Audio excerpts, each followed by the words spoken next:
सुखी राम के दास, है ना।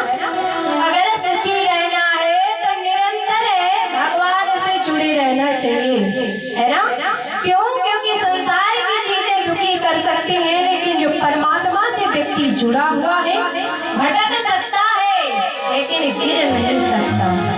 प्यारे सज्जनों, इसीलिए ऐसे तापत्रय विनादाय श्री कृष्णाय वयं नमः, सच्चिदानंद रूपाय विश्वोत्पत्त्यादि हेतवे तापत्रय विनाशाय श्री कृष्णाय वयं नमः। ऐसे परमात्मा को, परब्रह्म को कहते हैं वयं नमः। अहम माने मैं, वयं माने प्यारे हम सब, हम नहीं, आप नहीं, हम सभी मिलकर के ऐसे श्री कृष्ण भगवान के पाद पद्मों में प्रभु को प्रणाम करते हैं। बोलिए गोविंद भगवान की। प्यारे सज्जनों, इसके बाद में श्री सुखदेव महाराज जी का वंदन किया, जिसने 12 वर्ष मात्र गर्भ में रह करके जैसे ही जन्म लिया तो वन में चले गए नाड़ी पवारी के साथ में, और पिता बार बार पुत्र पुत्र कह करके रह गए। लता पताओं ने आवाज दी, तुम कितनी बार इसके पुत्र बन चुके होंगे, और वो तुम्हारा पिता। किसी की सामर्थ्य नहीं थी वापस लाने की, निर्गुण ब्रह्म की उपासना में बैठ गए। और इसके बाद में प्यारे सज्जनों कहते हैं कि जैसे हम आप आज इस भूमि में बैठ करके माँ भगवती के चरणों में बैठ करके भगवान की कथा को सुनने आए हैं, ऐसे ही पुराणों का स्थान बताया गया है नैमिषारण्य क्षेत्र, जहाँ पे सबसे पहले कथा हुई।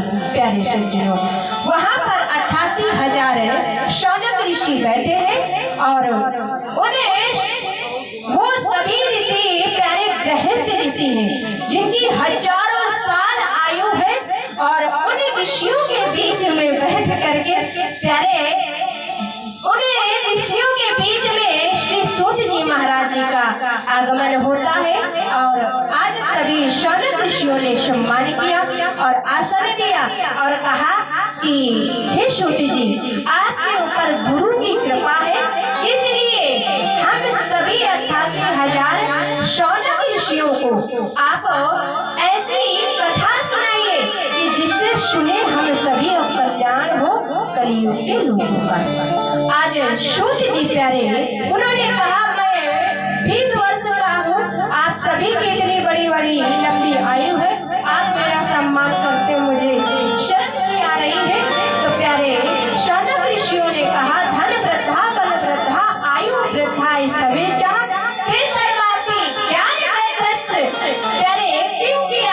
शिष्य की कहा। हाँ, कहते हैं कोई धन में बड़ा हो उसे बड़ा नहीं कहते, कोई बल में बड़ा हो उसे बड़ा नहीं कहते, बड़ा वही है जिसे ज्ञान हो। जो ज्ञानी है, जिसको वाद में ज्ञान हो, वही सबसे बड़ा पूजनीय है। मैं तुम्हें ऐसी कथा सुनाऊंगा प्यारे कि जिससे सुनो तुम सब, लेकिन कल्याण हो कलियुग के लोगों का। और मालूम है, उन्होंने कहा कि मानव का जीवन ऐसा है कि जैसे अजगर सांप के समान।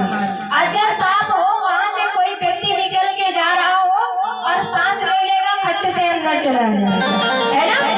उसके समान बताया और कहा कि प्यारे पता है, कहते हैं कि जो कथा मैं आपको सुनाने जा रहा हूँ वो कभी कभी देवताओं को भी दुर्लभ है।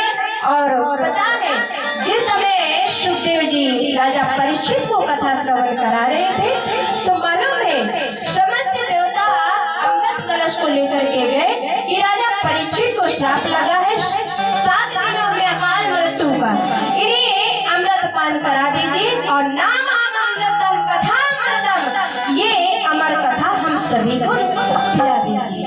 प्यारे कहते हैं सुखदेव जी ने कहा कि जो तुम्हारा स्वर्ग का अमृत है वो कांच के समान है, और भागवत महापुराण मेरी पता है मणि के समान है, जिसको छूने मात्र से पता है यदि लोहा भी छुआ दिया जाता है ना मणि में, सोना बन जाता है।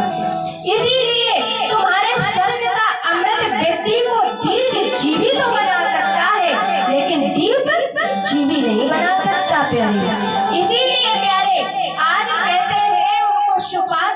समझ के भागवत अमृत कथा उनको प्रदान नहीं की। सभी देवता ब्रह्मा जी के पास पहुंचे और ब्रह्मा जी ने तराजू लिया और एक पल्ले में समस्त साधनों को रखा, एक पल्ले में भागवत जी को विराजमान किया।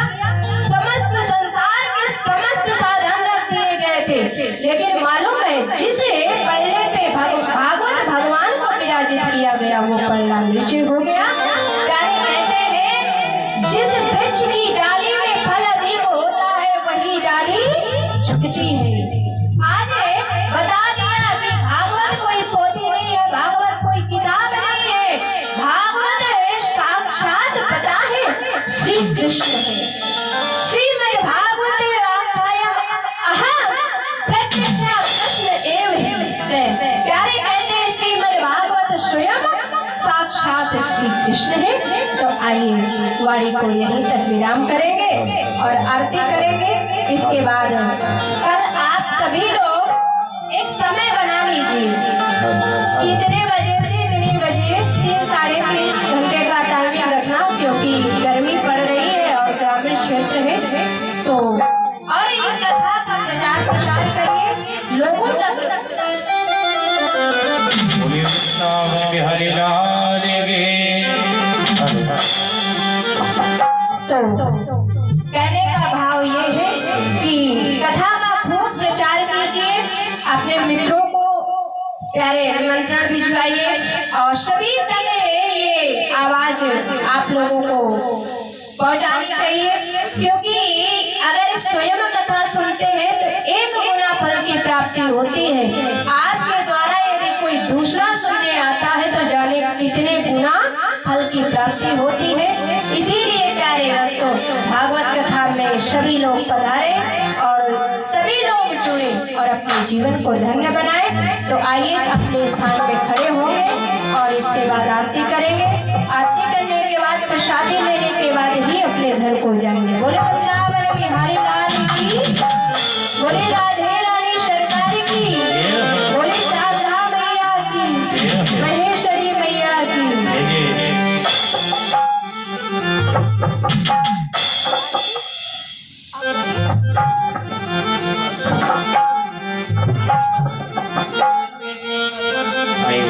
भगवान की भवन मैया की करेंगे सभी भक्त। बोले श्री माँ के बिहारी तेरी